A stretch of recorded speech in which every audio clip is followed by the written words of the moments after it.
Kazi ni kazi, heshimu kazi yako. Kazi ni kazi, upende kazi yako. Kazi ni kazi, usidharau ya mwenzio. Kazi ni kazi, usichague lolote.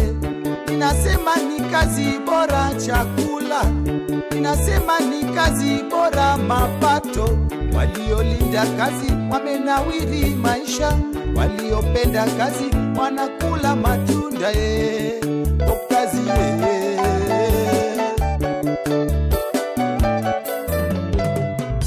Kazi ni kazi, heshimu kazi yako. Kazi Jara mar Lolwe TV kamoro amora ma intie kawo thuoloni mar wakili machiegni kendo e chenro marwa mar ohala gerruok kama kelo ni chenro ni endi en an Millicent Adhiambo. Kaka ing'eyo nyakoromo gini kamoro amora ma intiere, ohala ema tinde wageno endi kendo moloyo tije andika. Ohala konyowa ahinya nikech seche moko inyalo yudo ka igeno tije andika to dhi goyi piny, to ka in gi ohandi moro to ohandino endi konyi e yo maber. Mano emomiyo wamanyo jo ohala mopogore opogore mondo mi wapuonjre kodgi, wajiwgi mondo gichak ohala okonygi e ngimagi duto. Kaka kawuono wan gi ja ohala kaendi, amiye thuolo mondo mi ofulrenwa onyiswa ni en ng'awa to timo ohala mane machiegni. Erokamano. Mokwongo arwakou e Side Fitness. Kae an instructor to atimo ohala mar gym. Koro kae kaka an wuon Side Fitness atimo giluongo ni Zumba en miel wamiel e yo mar timo fitness. Koro instead mondo struggle wayudo ni koro wamiel, so through miel ibedo mafit. Iwinjo kanyo? Yes. Nyinga iluongo ni Said, mane nying mong'ere e Kisumu kata nationwide. Said, yes. Okay, mano ber. Koro wadhi achiel kachiel to wachako mondo mi wang'e kaka isewuothe ohandini endi. Mokwongo an napenji ni koro ichako inyisowa ni gym ni iluonge nang'o to nichake karang'o? Koro officially nachako Side Fitness this year, that is January. Nochake January kasto kane nini mar corona owuok nomako break, kasto koro waduogo kendo wachake June koro wadhi mbele kode sana. Yeah. To gym iluongo ni Side Fitness Center to bedo located Kisumu Simba Club. Mano machiegni gi United Mall Tuskys. Yes, kata stage, machiegni gi stage. Okay, to kane pok ichako ohandi mar goyo rako kata gym niendi, ang'o mano motivate mano miyo ineno ni we achako ohala machalo kamae? Koro kane pok adonjo e fitness, natimo miel, nan jamiel. Nikech kana ni school nahero miel kabisa, mano high school. Kasto after high school nadhi e college, kasto bang college nokatiyo college nikech koro yore mag pesa gi. Koro nochuna ni mondo adhi mbele gi talent. Koro nafwenyo ati talent be kare nyachulo ng'ato. Koro emachako timo dance, na form group mo matis.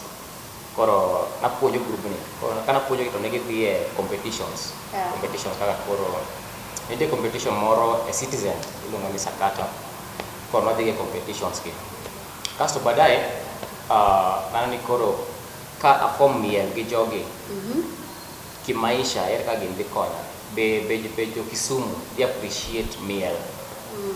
Kanyo man koro nafwenyo ati ane apart from just miel adonje fitness. Koro nachako manyo before ne onge dance fitness Kisumu. Koro achako manyo kaka anyalo donje dance fitness. Kaso nitiere gym moro manoyaw gi Milimani to they introduce ni bonya timo gimoro ma apart from aerobics. Watimo ka dance fitness watemane. Koro kama temo no jino chako appreciate. Koro nachako kanyo gi Milimani ne gym moro ni Atlantis. Kaso no lore. Koro kano lore nachako manyo koro kendo ka ways ma koda nya survive. Kasto ayaw studio na moro matin tu temachako market nato mana dance fitness only le koda kiagi mama ni Zumba. Koro through dance fitness nadwaro koro mondo ajiwra amed yore moko.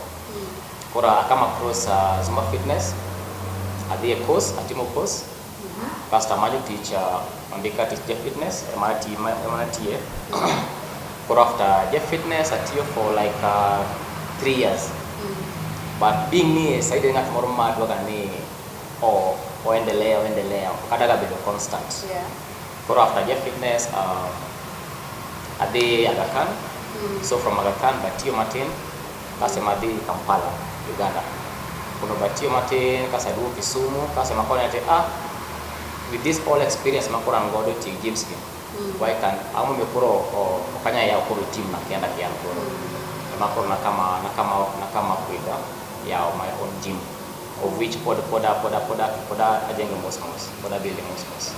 Yes koro bodo ni ja ya gym ni dikatakar dora ko ni mo chal kaka koro chalo kaka wanene nitiyo gi pesa di estimate nyalo estimate mondo mi koro bed kama ji nyalo bire timo exercise kata goyo rako maber nitiyo gi pesa di kama yes monda ya gym ni manyeo nyaka few weeks in and around kage toka around 800,000 yes and lakini poda na made with moko mondo be abera koro full gym okay sauna ye kila kitu bede ye. Koro 800,000 ni nen savings magi kosoni ka loan kosoni ibede partnership kod ngato angi one company more ngone Inablas Consultant. So Inablas Consultant what organizations kagidwaro team building kagidwaro anything to do with outdoors activities what imone again so through this the pesa magi miwage lokite savings koro savings imone save kasi makora na imone koro ayabo de gym koro koro nen savings magi nen savings yes. Okay owandi ni endi oketo joma mine joma chuo koso nyaka nyithindo yawe ne ji duto oketo joma wala ne oyaw ne ji duto nikech wan gi program mopogore opogore wan gi program mar joma dongo ka joma dongo mano both mine gi joma chuo then nyithindo wan gi program magi wapuonjo gi dance fitness kaka ballet taekwondo moko kamano koro mana enana gimoro ma omako gite nyithindo gi joma dongo in general.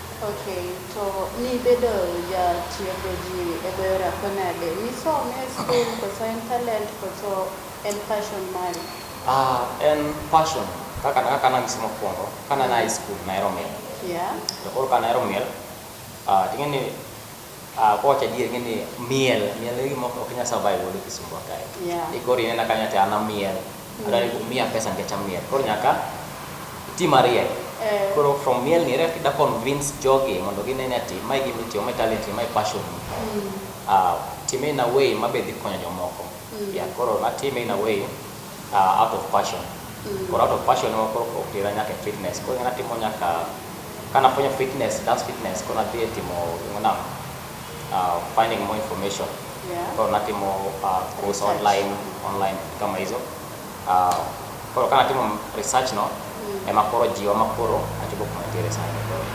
teseni ngo banko lo mara monede na chake 20 iga Alfario Gapaga Beach yes mama na chako officially Zumba Fitness koro mana timo course ma Zumba mabedo certificate mabedo license koro na officially Zumba instructor koro anya angeka koro nya deal gi clients mameka yes. Okay kani pokia wandi mwendi bende nitiere tich moro manitimo manikelo nyori yuto kani pokayao wala ni natimo naja usigali na usigali kendo ngeni short put short mag nyiri gilongo na matino booty short gi mana uso oke na warogi kata gi mia chia kadua abira also gi mia rio moro kata aido mate koro mane kaka na survive okay but mato nangeni mana na like makando lakini main passion mana side hustle lakini main passion na miel yes. Koro uso shode mag nyirigo kata lep joma miyo, mano gima nitimo ka nipoke wacho ni koro abedo officially jatieg ji e goyo orako. Mano e ohanda kende kata ohala kende maniketo kaka side hustle mari? Ok adwa wacho about Safaricom nikech an ng'at mohit bet office. Natiyo gi M-Kopa. Akia kisewinjo M-Kopa. Koro M-Kopa natiyo gi M-Kopa nousoga boxes mag solar gi. Then nabedo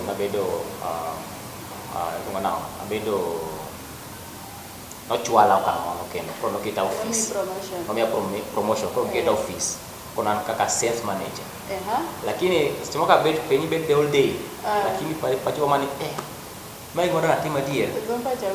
Of course negichulo pesa maber lakini chunye mani mok en koro kanyo naquit mowacho ni mano ken.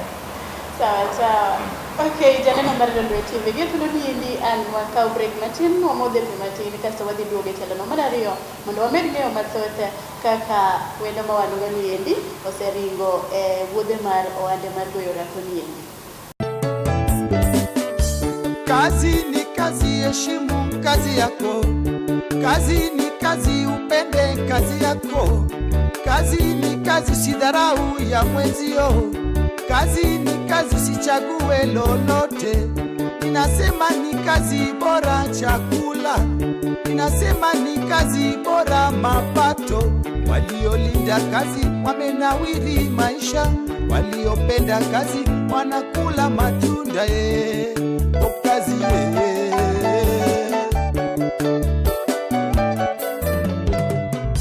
Kazi ni kazi, heshimu kazi yako. TV kendo akawi kendo arwake achiel kachiel e tielo mar ariyo e chenro wani mar ohala gerruok. Githuolo ni endi adhi kendo achiel kachiel apenj wendo wani endi ni ji adi machiemo gi tijni endi. Be nitie jogo mindiko machiemo through ohandi ni koso in ema okonyi kende? Ohala matimoni atime ni mondo motivate go nyaka yudhe moko mane natim ni ok ginya survive through talent kata through miel. Koro kaya andiko ji kaka ji madhi 4. Koro gite gin gi different gima gitime gym ka. Nitie joma timo aerobics, nitie joma timo gimiluongo ni afro kumite, nitie joma koro nie part mar gym weightlifting kasto koro anya gi cleaners kae. Koro onda ni be konyo jomoko yo matin. Motivate gi mondo gimbe gi appreciate talent gi magin godo no. Koro akawa ka gima timo ne group mar joma nigi talent. Yes. Koro apart from joma nigi talent, nitie jogo ma onge gino kata onge rieko moro amora ma gin godo e wi weche mag goyo orako. Be nitie ji aila go mindiko kae ma bende chiemo gi Side Fitness Center? Joma onge gi idea moro amora mar orako? Sani joma godo gina joma nigi idea mar orako. Lakini clients mabiro kae mago gin mana joma puonjo nyisogi ways mag orako gi. Koro for example, cleaners mindiko ka bende nigi ideas mag goyo orako? Cleaners mandiko kae gin gionge idea. Kama koro an gi cleaners, an gi receptionist. Koro gin to gionge ideas. Lakini at least wamiyogi information matin ma ka ng'ato penjo gi penjo kaponi en instructor onge to ginyalo duoko. But gionge idea ma koro ginyalekeza clients. Mana kamano nikech nyalo mana ng'eyo ni be nitie jogo ma bende imbe ikonyo ma ichulo ma konyore through Side Fitness Center. Erokamano ahinya. Koro gin kido mage mag orako ma ichiwo ne jogo modini kaendi ma de gombo join Side Fitness Center mondo mi gitiegre? Types of exercises. Koro orako wan gi orako mopogore. Kaka koro nyisi ni joma ndiko kae kila ng'ato nigi gima gitimo. Koro kaka ana timo Zumba Fitness, nitiere kijana matimo weights, okonyo ji kaka kida build muscles ginigo, gikonyi. Kaso nitiere ng'ama timo aerobics, nitiere ng'ama timo body tone, nitiere ng'ama timo steps. Koro magi tegi apart from inyalo ni ng'ama timo aerobics nyatimo kata gik moko abich nikech workouts to ng'eny. Koro watimo gini mopogore opogore. Koro Said Fitness Center en kar orako ma kibire to kit orako moro amora midigo gimni nyalo yudore. Inyalo yudore kanyo. Kata joma nigi otambi, ting'e joma dwaro yudo six pack, waluongo ni six pack. Koro mago be wa help mondo wa reduce tuoche moko matindo tindo. Okay, koro inyalo tero achiel kachiel kaka kichiewo okinyi to itimo ga chenro ni mag goyo orako ni plan schedule mari kaka utiego ji kaendi pile ka pile. So kae wan gi timetable mofolo. Koro inati okinyi kochiewo wan gi class machakore 6:30 okinyi. Koro Monday class mag okinyi opogore gi ma Tuesday okinyi. Koro okinyi wan gi class saa ariyo.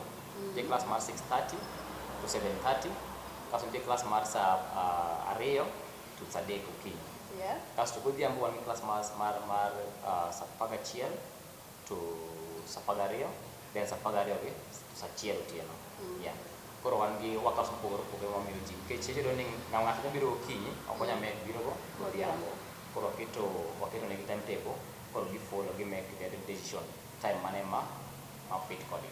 Koro in kaka jatiego ji chuno ni ichopo ga before client ochopo because seche moko client kuongo ni koka manyi. Kae watiyo gi gimoro achiel motiyo ka en luor, respect. Koro joma ndiko kar nigi luor. Koro gi make sure that gichopo kama okuongo before kapok clients ochopo kae. Koro clients ma koro yudo kae. Koro gibedo ready, koro ging'ate gibiro kata 30 minutes before time. Koro gibedo ready, koro ka clients biro gichaka direct. Mano ber, kamoro amora ma itiye to luore ema kelo ber moloyo. Odiochieng' ka odiochieng' inyalo bedo gi plans maromo nade? Anya wacho ni chakre corona ni obi ochwadowa, lakini approximately obedo gi madhi 30-35. Each session? No, day, full day. Full day? Yeah, full day wadhi bedo gi 30-35. To each session nya bedo gi ji 15, 10. Kesa ngino wa maintain social distance koro koda ji mang'eny sana. Nikech ofuatilia mtindo mar chik manogolo. Yes, corona. Okay, penjo machielo wadhi ji mang'eny okwero ga duoke lakini dakwaya mondo ni iduoke. Inyalo miyowa roughly estimate mar profit miloso gaendi obed daily kata weekly mondo mi ng'at madhi dala kucho kata manenowa ong'i ni kare machalo kaka ohala machalo kaka gym and other ohalas nyalo bedo ni konyo ng'ato. Koro ok ochuno nyaka ichiw exact. Nyalo mana chiwo roughly estimate, approximate profit miyudo be it daily, weekly or monthly. Profit mayudo monthly biro ga around karach 80,000 mano karach. Mano monthly karach 80,000. But kwa dhi ka piny ber wanya kata malo nyaka 200,000. Ka piny ber. Kaka for example kane pok corona ohit. Kare wala ni no ala waber. Okay, bende ng'ato nyalo yawo kar orako kaka mari niendi kotiyo koda gige chuma kaka gige dwa kale. Wach ni pok iyudo ot minyalo rent. Koro idhi loso kata gik moko kaka kite moko iloso gi simiti. Chumbe idhi kawo magi idhi kawo mana chumba moro manyien iloso kendi ma nigi weight maber. Bende ng'ato nyalo chako ohala inani ka otiyo gi gik machalo kamago. Ngeni gima nawacho ni passion en gimoro ma very important. Koro ka en passion to pod ionge pesa mar nyiewo chumbegi. Nyamanyo kata kari moro kata mana compound kamoro mana matis. Tiloso gi lwedo kamae tisiepe gi moko ni bana achao kamoro ka bi ukonya bi promoter. Mine is just a start. To mos go build yourself. Mana ki believe ni en gima gitiyo. Okay, koro kaka in bende ni at one point bende ni chako kamano koso in ing'ela mela then gichaka immediately gi savings gi nyiewo gik mowinjore. Nachako gi employment. Nabedo nanga employed. Koro through my salary mana yudoga na save kanisi no an company ko ni na plus. Yeah. Koro through my salary mana yudoga na save gi kech nan in mind nyada chako gym na in future. Yeah. Koro na save ga with one motivation mar chako gym. Koro na chako through savings. Okay. Yes. So kanitiere ng'at ma gombo yawo kar goyo rako kata gym mare kata dwaro bedo instructor to ringo biro iri, bende inyalo miye tiegruok kata puonje ma oya iri ka en gi idea so puonjre ni miye certificate odhi oyaw kare koso in onyalo biro to ibet gi ich lit ni nani ka nasepuonjo to dhi loya odhi kawo customers na moko biro, bende inyalo puonjo ng'ato kobiro iri? Asetimo mano mang'eny. Asepuonjo, asemotivate ji mang'eny. Yeah. Ma kinyo Kisumu, nitiere joma timo wuoyi kata nyiri matimo fitness sani. Yeah. But through side. Kech once giseng'e ni side ni oseng'ere odhi ire mondo mi wachiel ariyo. Yeah. An ga free, an gina gimoro ni chuki ake nang'ana. Kech watimo gik ma different. Anya puonji, anyisi ni tim kama kono ne timo. Koro imbe koro chwalri ki but ahero ga mar kelo ga ji malo. Kech the moment ma kelo ji malo Doma timi imbe ko ka timi malo ya. Mano tim maber e ohala kan nikech iyudo ka ohala mang'eny jawinjo na ng'ato kodhire ni ng'ani wandi nyaneno ka timo maber bende inyalo miya idea mondo an bende achake machalo gima to jomoko biro badhre ne jowetegi but ayudo ka in ja ohala maber. Koro kwadhi nyime kaendi gin ber mage ma ohandi ni endi osemiyi nyaka ne chakre kata nyaka ne chakre? Ber moro osemiya benefits. Gima wala nasemiya anya wacho ni ati sani anya rwakra maber.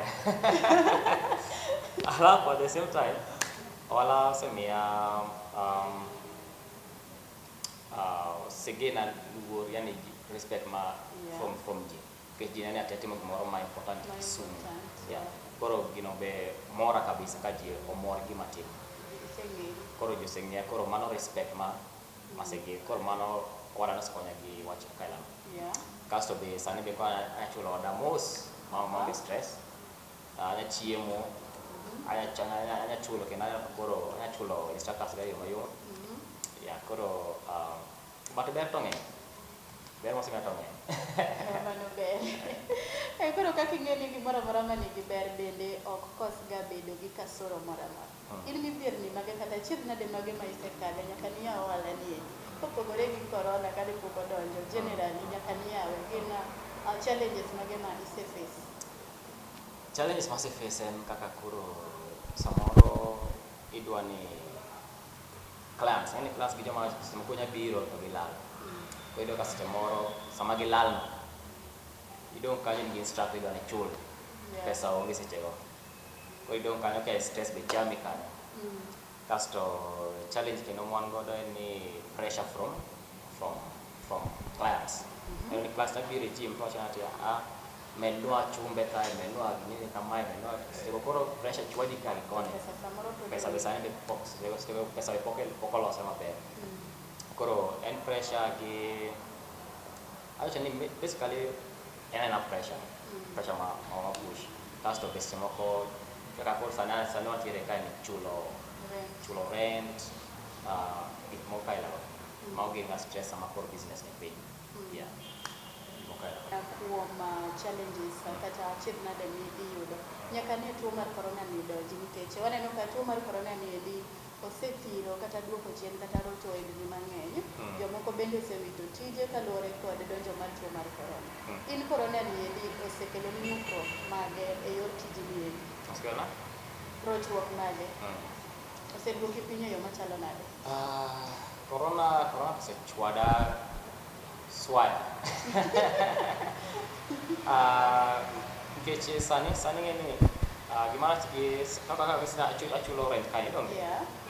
Landlords matindegi ok gidak care. Alafu gini sani koro plans odok piny kabisa. Yeah. nyawa kata gilang ni koro clans onge sane ni duok no rent mano kod ang'eyo.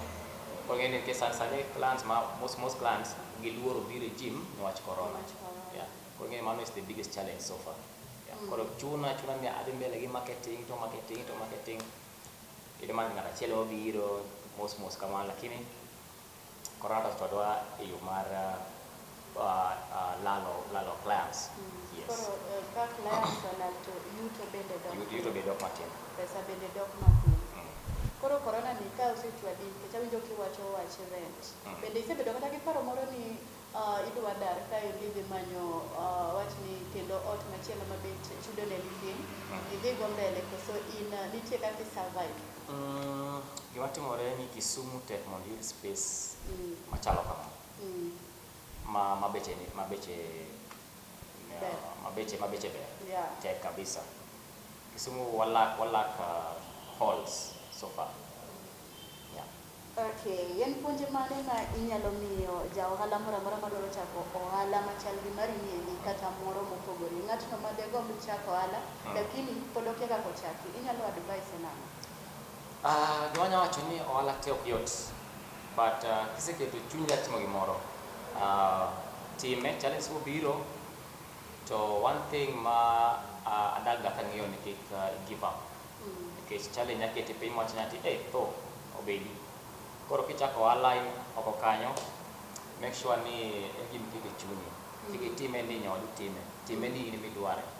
Koro mano kiseketo chunyi, challenges te mano gima kiseng'eni challenge nitiere to ibo gima maber.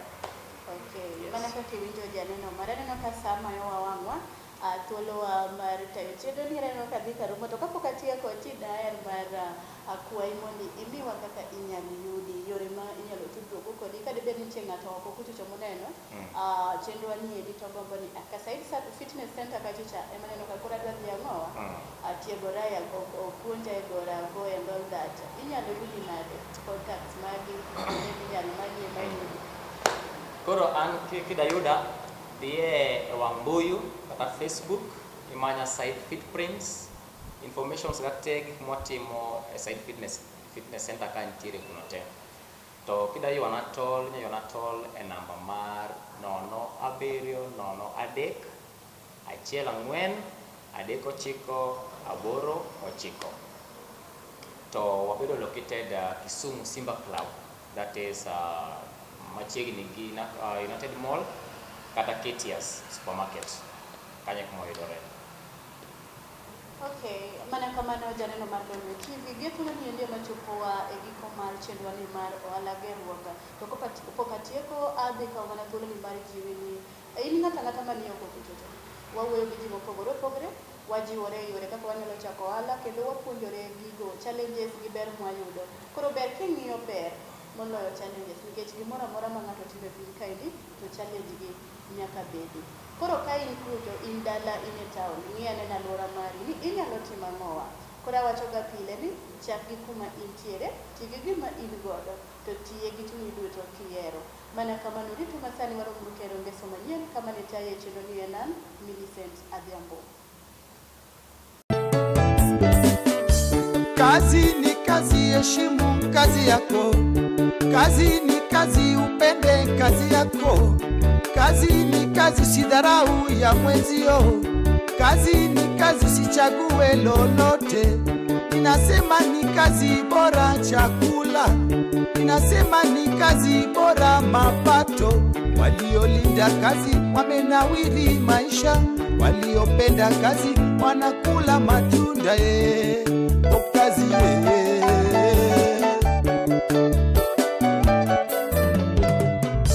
Kazi ni kazi, heshimu kazi yako. En higa manyien mar 2019 chenro mari manyien gimoro amora wachako manyien. Chieng' ma kawuono ni wabiro nyaka e kar od bura